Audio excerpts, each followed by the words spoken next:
Hello guys, இன்னைக்கு டே 1 mini vlog தான் பார்க்க போகிறோம். நானும் என் ஃப்ரெண்ட்ஸ் எல்லாம் காலேஜை கட் அடிச்சுட்டு எங்கடா போகலான்னு பிளான் பண்ணும்போது தான் எங்களுக்கு டக்குன்னு ஞாபகம் வந்துச்சு பொள்ளாச்சியில் இருக்க மங்கி ஃபால்ஸ். நாங்கள் பஸ்ஸில் போகவே லைட்டாக டச்சப்லாம் பண்ணிவிட்டு நாங்களே எங்களை ரசிச்சுட்டு போயிட்டு இருந்தோம். அப்புறம் ரொம்ப பசி எடுத்தனால மாங்காய் சிப்ஸ் இது எல்லாமே சாப்பிட்டு ஜாலியாக பேசிகிட்டே போயிட்டு இருந்தோம். ஆனால் என்னதான் ஃபேமிலி கூட போனாலும் ஃப்ரெண்ட்ஸ் கூட போகிற சுகமே தனிதாங்க. இந்த வீடியோ பார்க்குற நீங்களும் காலேஜை கட் அடிச்சுட்டு உங்கள் ஃப்ரெண்ட்ஸ் கூட எங்கேயாச்சும் போயிருந்தீங்கன்னா மறக்காம கமெண்ட்டில் சொல்லுங்கள், நாங்களும் தெரிஞ்சுக்கிறோம். எல்லா கேங்லையுமே இருப்பாங்கள்ல ஃப்ரெண்ட்ஸ் கிட்ட பிடுங்கி சாப்பிட்றது, அதே தான் நானும் பண்ணிட்டு இருந்தேன். ஒரு வழியாக we reached மங்கி ஃபால்ஸ்.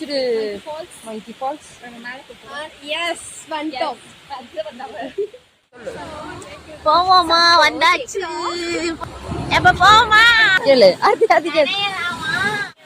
ஒரு வழியாக மங்கி ஃபால்ஸை கண்டுபிடிச்சிட்டோம் நானும் என் ஃப்ரெண்ட்ஸும். அதுக்கப்புறம் ஜாலியாக ஃபன் பண்ணி என்ஜாய் பண்ணிட்டு இருந்தோம். அங்கேருந்து எல்லாருமே எங்களை தான் பார்த்துட்டே இருந்தாங்க. அதுக்கப்புறம் வந்து ஒரு வழியாக போதுண்டா சாமி வீட்டுக்கு கிளம்பலாம் அப்படின்னு சொல்லிட்டு நாங்களாம் கிளம்பிட்டோம்.